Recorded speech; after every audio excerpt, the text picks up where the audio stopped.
벙어리 삼룡이 나도향.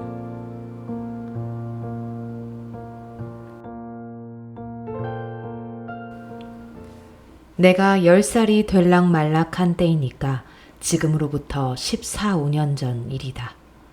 지금은 그곳을 청엽정이라 부르지만 그때는 연화봉이라고 이름하였다. 즉 남대문에서 바로 내려다보면은 오정포가 놓여있는 산등성이가 있으니 그 산등성이 이쪽이 연화봉이요 그 새에 있는 동네가 역시 연화봉이다. 지금은 그곳에 빈민굴이라고 할 수밖에 없이 지저분한 촌락이 생기고 노동자들밖에 살지 않는 곳이 되어버렸으나 그때에는 자기네 딴은 행세한다는 사람들이 있었다. 집이라고는 10여 호밖에 있지 않았고 그곳에 사는 사람들은 대개 과목밭을 하고 또는 채소를 심거나 아니면 콩나물을 길러서 생활을 하여 갔었다. 여기에 그중 큰 과목밭을 갖고 그중 여유 있는 생활을 하여 가는 사람이 하나 있었는데 그의 이름은 잊어버렸으나 동네 사람들이 부르기를 오생원이라고 불렀다. 얼굴이 동탕하고 목소리가 마치 여름에 버드나무에 앉아서 길게 목 느려 우는 매미 소리같이 저르렁 저르렁 하였다. 그는 몹시 부지런한 중년 늙은이로 아침이면 새벽 일찍이 일어나서 앞뒤로 뒷짐을 지고 돌아다니며 집안일을 보살피는데 그 동네에는 그가 마치 시계와 같아서 그가 일어나는 때가 동네 사람이 일어나는 때였다. 만일 그가 아침에 돌아다니며 잔소리를 하지 않으면 동네 사람들이 이상하여 그의 집으로 가보면 그는 반드시 몸이 불편하여 누웠었다. 그러나 그와 같은 때는 1년 360일에 한 번 있기가 어려운 일이요 이태나 3년에 한 번 있거나 말거나 하였다. 그가 이곳으로 이사를 온 지는 얼마 되지는 아니하나 언제든지 감투를 쓰고 다니므로 동네 사람들은 양반이라고 불렀고 또 그 사람도 동네 사람들에게 그리 인심을 잃지 않으려고 섣달이면 북어쾌, 김톳을 동네 사람에게 나눠주며 농사 때에 쓰는 연장도 넉넉히 장만한 후 아무 때나 동네 사람들이 쓰게 하므로 그 동네에서는 가장 인심후하고 존경을 받는 집인 동시에 세력 있는 집이다. 그 집에는 삼룡이라는 벙어리 하인 하나가 있으니 키가 본시 크지 못하여 땅딸보로 되었고 고개가 빼지 못하여 몸뚱이에 대강이를 갖다가 붙인 것 같다. 거기다가 얼굴이 몹시 얼고 입이 크다. 머리는 전에 새꼬랑지 같은 것을 주인의 명령으로 깎기는 깎았으나 불밤송이 모양으로 언제든지 푸 하고 일어섰다. 그래 걸어다니는 것을 보면 마치 옴두꺼비가 서서 다니는 것 같이 숨차 보이고 더디어 보인다. 동네 사람들이 부르기를 삼룡이라고 부르는 법이 없고 언제든지 벙어리 벙어리라고 하든지 그렇지 않으면 앵모 앵모 한다. 그렇지만 삼룡이는 그 소리를 알지 못한다. 그도 이 집 주인이 이리로 이사 올 때 데리고 왔으니 진실하고 충성스러우며 부지런하고 세차다. 눈치로만 지내가는 벙어리지만은 듣는 사람보다 슬기로운 적이 있고 평생 조심성이 있어서 결코 실수한 적이 없다. 아침에 일어나면 마당을 쓸고 소와 돼지의 여물을 먹이며 여름이면 밭에 풀을 뽑고 나무를 실어드리고 장작을 패며 겨울이면 눈을 쓸며 장심부름과 진일 마른일 할 것 없이 못하는 일이 없다. 그럴수록 이 집 주인은 벙어리를 위해주며 사랑한다.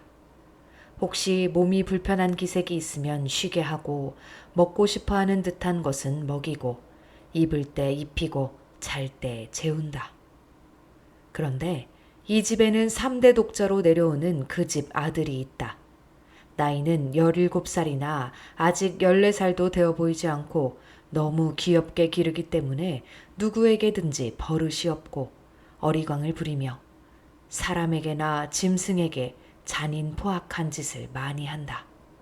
동네 사람들은 후레 자식, 아비 속상하게 할 자식, 저런 자식은 없는 것만 못해 하고 욕들을 한다.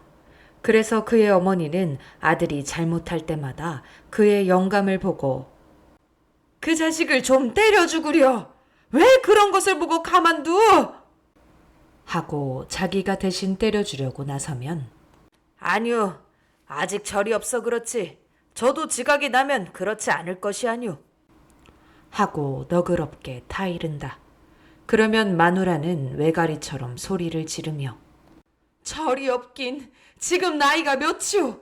내일 모레면 20살이 되는데 또 며칠 아니면 장가를 들어서 자식까지 날 것이 그래가지고 무엇을 한단 말이오? 하고 들이대며 자식은 꼭 아버지가 버려놓았습니다. 자식 귀여운 것만 알았지 버릇 가르칠 줄은 모르니까.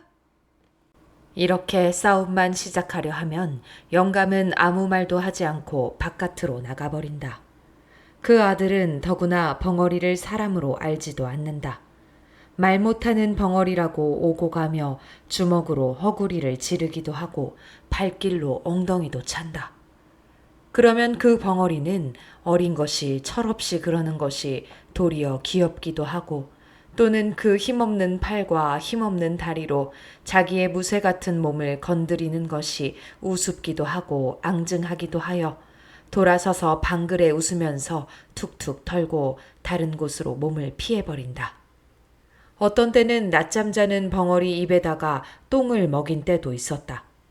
또 어떤 때는 자는 벙어리 두 팔 두 다리를 살며시 동여매고 손가락과 발가락 사이에 화승불을 붙여놓아 즐겁을 하고 일어나다가 발버둥질을 하고 죽으려는 사람처럼 괴로워하는 것을 보고 기뻐하였다. 이러할 때마다 벙어리의 가슴에는 비분한 마음이 꽉 들어찼다. 그러나 그는 주인의 아들을 원망하는 것보다도 자기가 병신인 것을 원망하였으며 주인의 아들을 저주한다는 것보다 이 세상을 저주하였다. 그러나 그는 결코 눈물을 흘리지 않았다. 그의 눈물은 나오려 할 때 아주 말라붙어 버린 샘물과 같이 나오려 하나 나오지를 아니하였다. 그는 주인의 집을 버릴 줄 모르는 개 모양으로 자기가 있어야 할 곳은 여기밖에 없고 자기가 믿을 것도 여기 있는 사람들밖에 없을 줄 알았다. 여기서 살다가 여기서 죽는 것이 자기의 운명인 줄밖에 알지 못하였다.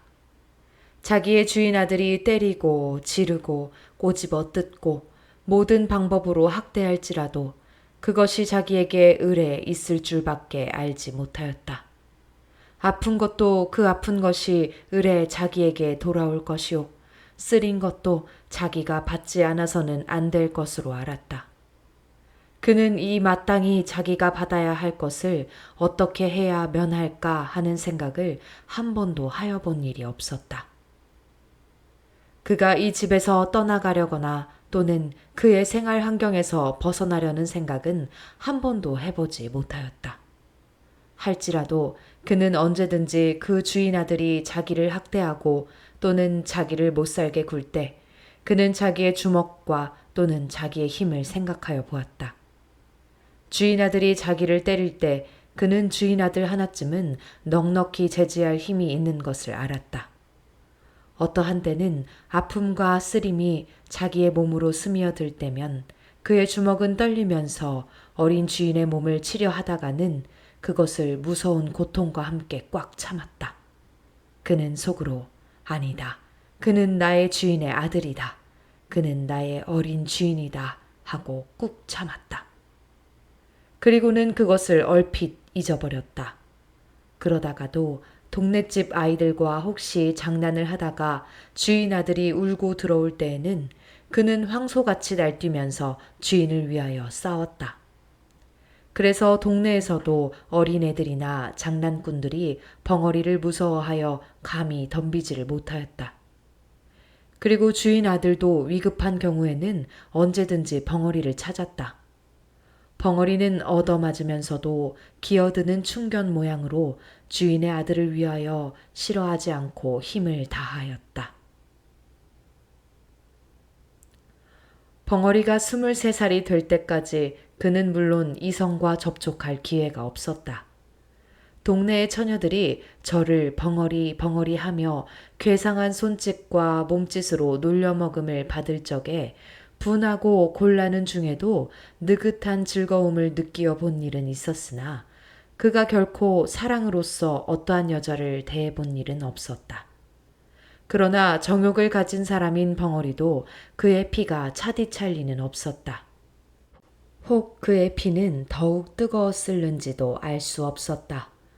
뜨겁다 뜨겁다 못하여 엉기어버린 엿과 같을지도 알 수 없었다. 만일 그에게 볕을 주거나 다시 뜨거운 열을 준다면 그의 피는 다시 녹을는지도 알 수 없었다.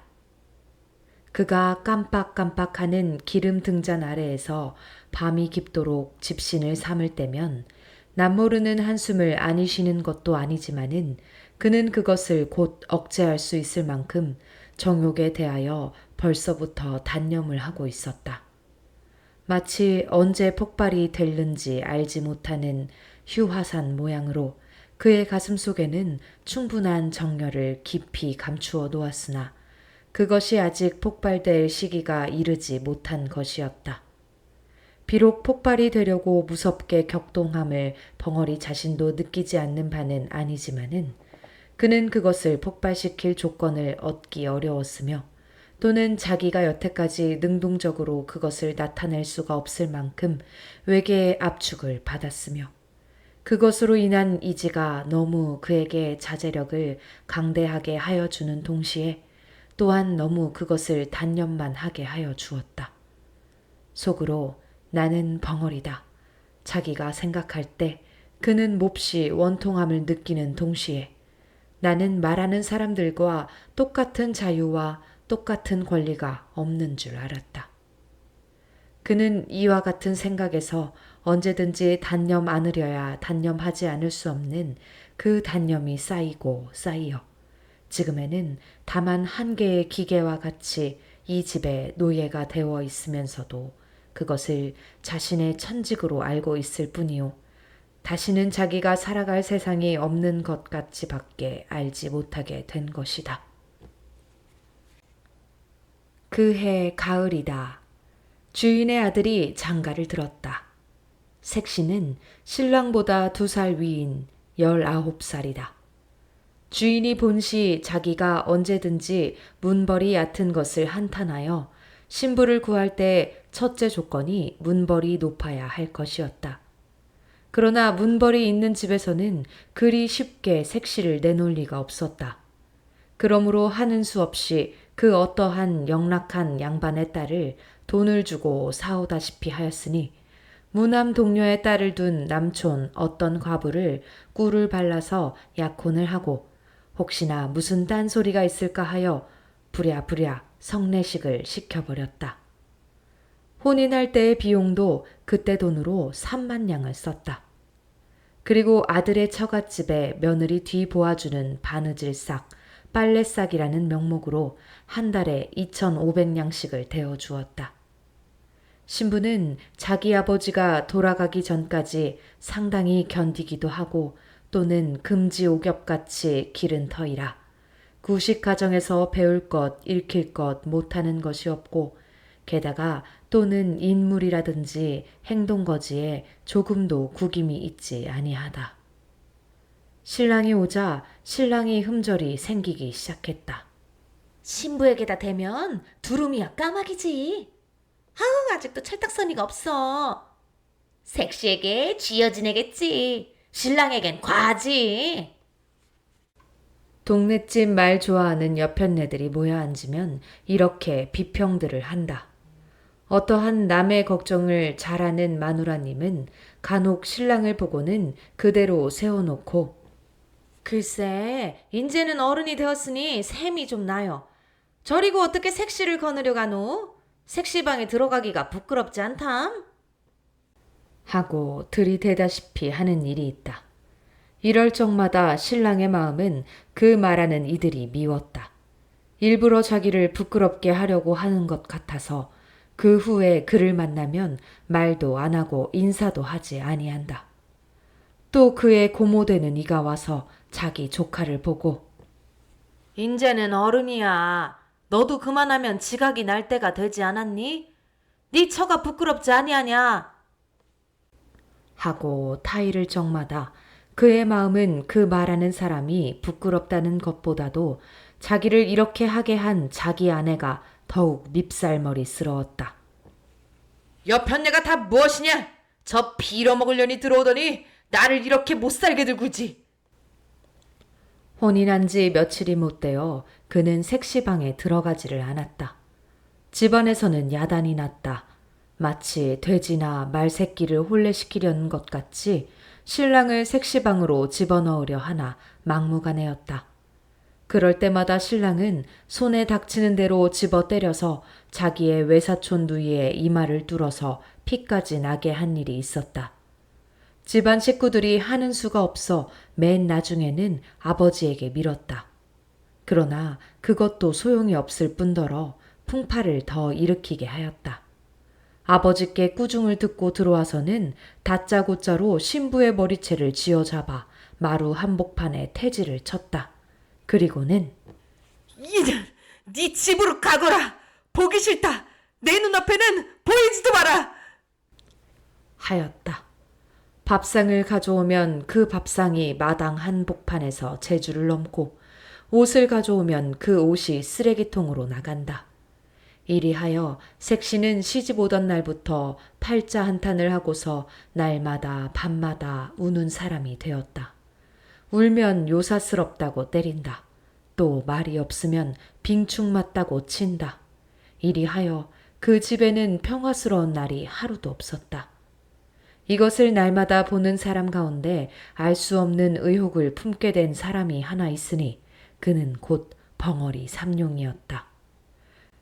그렇게 예쁘고 유순하고 그렇게 얌전한 벙어리의 눈으로 보아서는 감히 손도 대지 못할 만큼 선녀 같은 색시를 때리는 것은 자기의 생각으로는 도저히 풀 수 없는 의심이었다.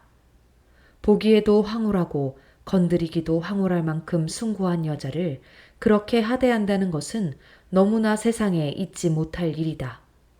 자기는 주인 세서방에게 개나 돼지같이 얻어맞는 것이 마땅한 이상으로 마땅하지만은 선녀와 짐승의 차가 있는 색시와 자기가 똑같이 얻어맞는 것은 너무 무서운 일이다.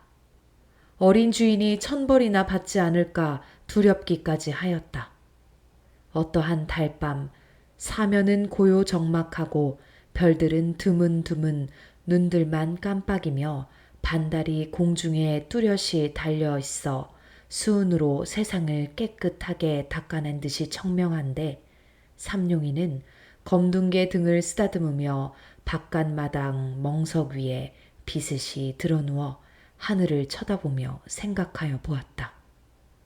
주인 색시를 생각하면 공중에 있는 달보다도 더 곱고 별들보다도 더 깨끗하였다. 주인 색시를 생각하면 달이 보이고 별이 보이었다.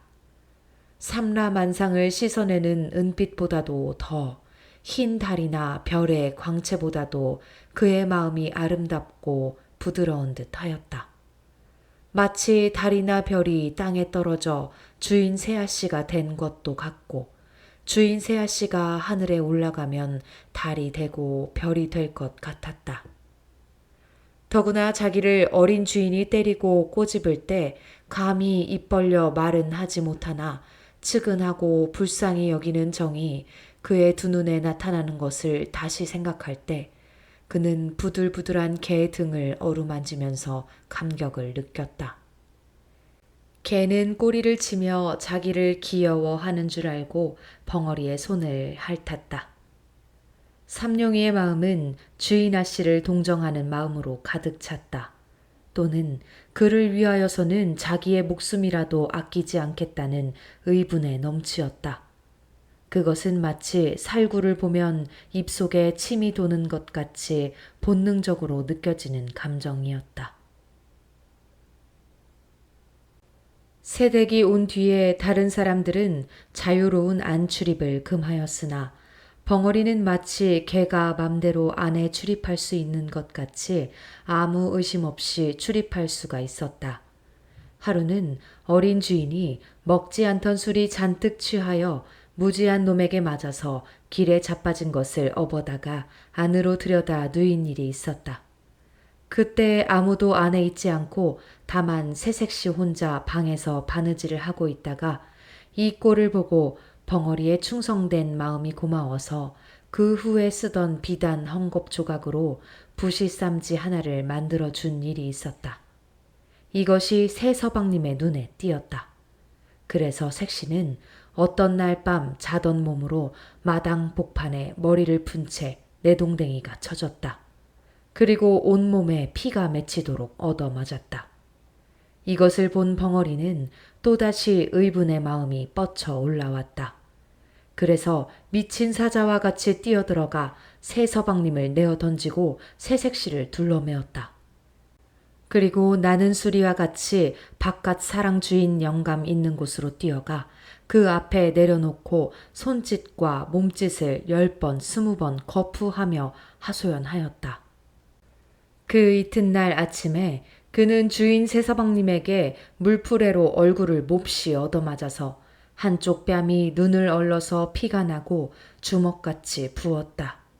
그 때릴 적에 새서방의 입에서 나오는 말은 이 흉측한 벙어리 같으니 내 여편네를 건드려? 하고 부시쌈지를 빼앗아 갈갈이 찢어서 뒷간에 던졌다. 그러고 이놈아, 인제는 주인도 몰라보고 막 친다. 이런 것은 죽여야 해. 하고 채찍으로 그의 뒷덜미를 갈겨서 그 자리에 쓰러지게 하였다. 벙어리는 다만 두 손으로 빌 뿐이었다. 말도 못하고 고개를 몇백 번 코가 땅에 닿도록 그저 용서해달라고 빌기만 하였다. 그러나 그의 가슴에는 비로소 숨겨있던 정의감이 머리를 들기 시작하였다. 그는 아픈 것을 참아가면서도 북받치는 분노를 억제하였다. 그때부터 벙어리는 안방에 들어가지 못하였다. 이 들어가지 못하는 것이 더욱 벙어리로 하여금 궁금증이 나게 하였다. 그 궁금증이라는 것이 묘하게 빛이 변하여 주인아 씨를 배웁고 싶은 심정으로 변하였다. 배웁지 못함으로 가슴이 타올랐다. 몹시 애상의 정서가 그의 가슴을 저리게 하였다. 한 번이라도 아씨를 배울 수가 있으면 하는 마음이 나더니 그의 마음의 넋은 느끼기를 시작하였다. 센티멘트란 가운데에서 느끼는 그 무슨 정서는 그에게 생명 같은 희열을 주었다. 그것과 자기의 목숨이라도 바꿀 수 있을 것 같았다. 어떤 때는 그대로 대강이로 담을 뚫고 들어가고 싶도록 주인아 씨를 배웁고 싶은 것을 꾹 참을 때도 있었다. 그 후부터는 밥을 잘 먹을 수가 없었다. 일도 손에 잡히지 않았다. 틈만 있으면 안으로만 들어가고 싶었다. 주인이 전보다 많이 밥과 음식을 주고 더 편하게 하여 주었으나 그것이 싫었다. 그는 밤에 잠을 자지 않고 집 가장자리를 돌아다녔다. 하루는 주인 새서방님이 술이 취하여 들어오더니 집안이 수선수선하여지며 계집 하인이 약을 사러 갔다 들어오는 것을 보고 그 계집 하인을 붙잡았다. 그리고 무엇이냐고 물었다. 계집 하인은 한 주먹을 뒤통수에 대고 얼굴을 쓰다듬으며 둘째 손가락을 내밀었다. 그것은 그 집 주인은 엄지손가락이요 둘째 손가락은 새서방이라는 뜻이요 주먹을 뒤통수에 대는 것은 여편네라는 뜻이요 얼굴을 문지르는 것은 예쁘다는 뜻으로 벙어리에게 쓰는 암호다. 그런 뒤에 다시 혀를 내밀고 눈을 뒤집어 쓰는 형상을 하고 두 팔을 싹 벌리고 뒤로 자빠지는 꼴을 보이니 그것은 사람이 죽게 되었거나 앓을 적에 하는 말 대신에 손짓이다. 벙어리는 눈을 크게 뜨고 계집 하인에게 한 발자국 가까이 들어서며 놀라는 듯이 멀거니 한참이나 있었다. 그의 가슴은 무섭게 격동하였다. 자기의 그리운 주인 아씨가 죽었다는 말이나 아닌가. 그는 두 주먹을 마주치며 한숨을 쉬었다. 그리고는 자기 방에서 무엇을 생각하는 것처럼 두어 시간이나 두 눈만 껌뻑껌뻑하고 앉았었다. 그는 밤이 깊어갈수록 궁금증 나는 사람처럼 일어섰다 앉았다 하더니 2시나 되어서 바깥으로 나가서 뒤로 돌아갔다. 그는 도둑놈처럼 조심스럽게 바로 건넌방 뒤 미닫이 앞 담에 서서 주저주저 하더니 담을 넘었다. 가까이 창 앞에 서서 문틈으로 안을 살피다가 그는 진저리를 치며 물러섰다. 어두운 밤에 그의 손과 발이 마치 그 뒤에 서 있는 감나무 잎같이 떨리더니 그대로 문을 박차고 뛰어들어갔을 때 그의 팔에는 주인 아씨가 한 손에는 기다란 명주수건을 들고서 한 팔로 벙어리의 가슴을 밀치며 뻗디디었다. 벙어리는 다만 눈이 둥그레서 에헤 소리만 지르고 그 수건을 뺏으려 애쓸 뿐이었다. 집안이 야단났다. 집안이 망했군. 어디 사내가 없어서 벙어리를. 어떻든 알 수 없는 일이야. 하는 소리가 이 구석 저 구석에서 수군댄다. 그 이튿날 아침에 벙어리는 온몸이 지디긴 것이 되어 마당에 거꾸러져 입에서 피를 토하며 신음하고 있었다. 그 곁에서는 새서방이 쇠줄 몽둥이를 들고서 문초를 한다. 이놈 하고는 음란한 흉내는 모조리 하여가며 건넌방을 가리킨다. 그러나 벙어리는 손을 내저을 뿐이다. 또 몽둥이에는 살점이 묻어나왔다. 그리고 피가 흘렀다. 벙어리는 타들어가는 목으로 소리도 못 내며 고개만 내젓는다. 그는 피를 토하며 거꾸러지며 이마를 땅에 비비며 고개를 내흔든다. 땅에는 피가 스며든다. 새서방은 채찍 끝에 남뭉치를 달아서 가슴을 훔쳐 갈겼다가 힘껏 잡아 뽑았다. 벙어리는 그대로 거꾸러지며 말이 없었다. 새서방은 그래도 시원치 못하였다. 그는 어제 벙어리가 새로 갈아놓은 낫을 들고 달려왔다. 그는 그 시퍼렇게 날선 낫을 번쩍 들었다. 그래서 벙어리를 찌르려 할 때 벙어리는 한 팔로 그것을 받았고 집안 사람들은 달려들었다. 벙어리는 낫을 뿌리쳐 저리로 내던졌다. 주인은 집안이 망하였다고 사랑에 누워서 모든 일을 들은 채 만 채 문을 닫고 나오지를 아니하며 집안에서는 색시를 쫓는다고 야단이다. 그날 저녁에 벙어리는 다시 끌려 나왔다.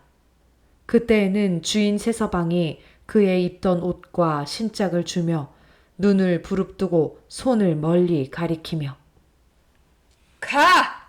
인제는 우리 집에 있지 못한다! 하였다. 이 소리를 듣는 벙어리는 기가 막혔다. 그에게는 이 집 외에 다른 집이 없다. 살 곳이 없었다. 자기는 언제든지 이 집에서 살고 이 집에서 죽을 줄밖에 몰랐다. 그는 새서방님의 다리를 껴안고 애걸하였다. 말도 못하는 것을 몸짓과 표정으로 간곡한 뜻을 표하였다. 그러나 새서방님은 발길로 지르고 사람을 불렀다. 이놈을 좀 내쫓아라! 벙어리가 죽은 개 모양으로 끌려 나갔다. 그리고 대갈배기를 개천 구석에 들이박히면서 나가 곤드라졌다가 일어서서 다시 들어오려 할 때에는 벌써 문이 닫혀 있었다. 그는 문을 두드렸다. 그의 마음으로는 주인 영감을 찾았으나 부를 수가 없었다. 그가 날마다 열고 날마다 닫던 문이 자기가 지금은 열려 하나 자기를 내어 쫓고 열리지를 않는다. 자기가 건사하고 자기가 거두던 모든 것이 오늘에는 자기의 말을 듣지 않는다. 어려서부터 지금까지 모든 정성과 힘과 뜻을 다하여 충성스럽게 일한 값이 오늘에는 이것이다. 그는 비로소 믿고 바라던 모든 것이 자기의 원수란 것을 알았다. 그는 모든 것을 없애버리고 자기도 또한 없어지는 것이 나은 것을 알았다. 그날 저녁 밤은 깊었는데 멀리서 닭이 우는 소리와 함께 개 짖는 소리만이 들린다. 난데없는 화염이 벙어리 있던 오생원 집을 애워쌌다. 그 불을 미리 놓으려고 준비하여 놓았는지 집 가장자리 쪽 돌아가며 흩어놓은 풀에 모조리 돌라붙어 공중에서 내려다보면 집의 윤곽이 선명하게 보일 듯이 타오른다. 불은 마치 피 묻은 살을 맛있게 잘라먹는 요마의 혓바닥처럼 날름날름 집 한 채를 삽시간에 먹어버리었다. 이와 같은 화염 속으로 뛰어들어가는 사람이 하나 있으니 그는 다른 사람이 아니라 낮에 이 집을 쫓겨난 삼룡이다. 그는 먼저 사랑에 가서 문을 깨뜨리고 주인을 업어다가 밭 가운데에 놓고 다시 들어가려 할제 그의 얼굴과 등과 다리가 불에 대어 쭈그러져 드는 것을 알지 못하였다. 그는 건넌방으로 뛰어들었다. 그러나 색시는 없었다. 다시 안방으로 뛰어들었다. 그러나 또 없고 세서방이 그의 팔에 매달려 구원하기를 애원하였다. 그러나 그는 그것을 뿌리쳤다. 다시 석가래에 불이 시뻘겋게 타면서 그의 머리에 떨어졌다. 그러나 그는 그것을 몰랐다. 부엌으로 가보았다. 거기서 나오다가 문설주가 떨어지며 왼팔이 부러졌다. 그러나 그것도 몰랐다. 그는 다시 광으로 가보았다. 거기도 없었다. 그는 다시 건넌방으로 들어갔다. 그때야 그는 색시가 타 죽으려고 이불을 쓰고 누워있는 것을 보았다. 그는 색시를 안았다. 그리고는 길을 찾았다. 그러나 나갈 곳이 없었다.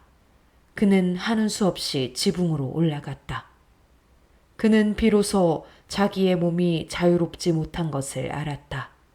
그러나 그는 자기가 여태까지 맛보지 못한 즐거운 쾌감을 자기의 가슴에 느끼는 것을 알았다.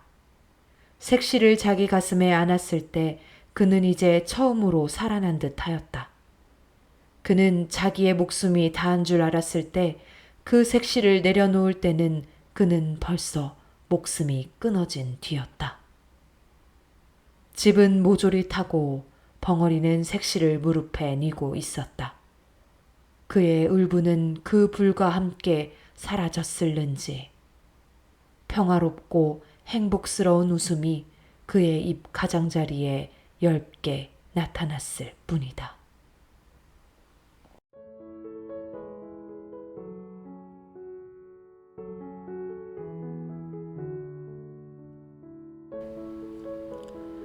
안녕하세요. 오늘 들려드린 소설은 나도양 작가의 단편소설 벙어리 삼룡이입니다.